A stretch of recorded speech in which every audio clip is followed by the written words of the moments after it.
এখন আসুন সেই মুহূর্তে। জান্নাতের দরজায় আপনি দাঁড়িয়ে আছেন।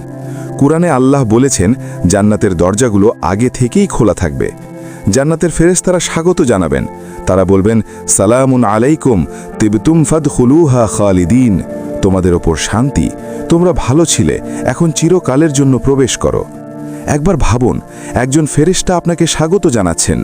আপনার সারা জীবনের পরিশ্রম, সারা জীবনের সংগ্রাম, সারা জীবনের কান্না সব সার্থক হয়ে গেল এই একটি মুহূর্তে। আর তখন আপনি পা রাখলেন জান্নাতে। সেই প্রথম মুহূর্তে কি হবে?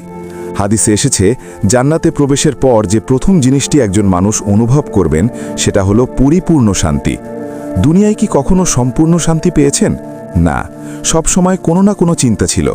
টাকার চিন্তা, সম্পর্কের চিন্তা, ভবিষ্যতের চিন্তা, শরীরের চিন্তা। কিন্তু জান্নাতে সেই মুহূর্তে সব চিন্তা শেষ হয়ে যাবে চিরতরে। একটিও দুশ্চিন্তা আর থাকবে না।